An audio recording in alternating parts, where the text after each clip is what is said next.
لیکن عورت ہر بات برداشت کر سکتی ہے.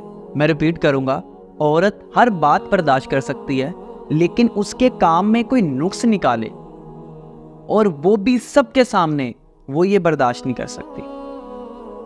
عورت کو لاتوں کے بھوت سمجھنے والے اس بات کو کبھی نہیں سمجھیں گے. لیکن آپ سب کو یہ بات سمجھنے کی اشد ضرورت ہے کہ ہماری شریعت نے تو یہاں تک کہہ دیا کہ عورت کی حوصلہ افزائی کرنے کے لیے جھوٹ بولنا پڑے تو جھوٹ بول دو.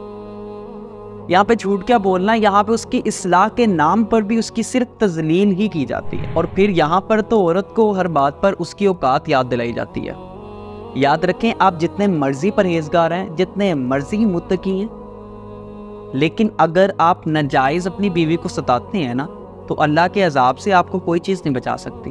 اور ایک حدیث کا مفہوم ہے کہ جو شخص ناجائز اپنی بیوی کو ستاتا ہے, ڈراتا ہے, دھمکاتا ہے ناجائز, تب اللہ تعالیٰ اپنے فرشتوں کو کہتا ہے کہ جاؤ اس کی رزق سے برکت اٹھا لو, اس کو تنگ دستی میں مبتلا کر دو, اور تب تک اس کی کوئی بھی فریاد میرے تک نہ لانا جب تک یہ اپنی بیوی سے صلح نہ کر لے یا کرنے کی کوشش میں نہ لگ جائے اور اس سے پیار نہ کرنے لگ جائے. یہ میرے الفاظ نہیں ہیں, یہ حدیث کے الفاظ ہیں.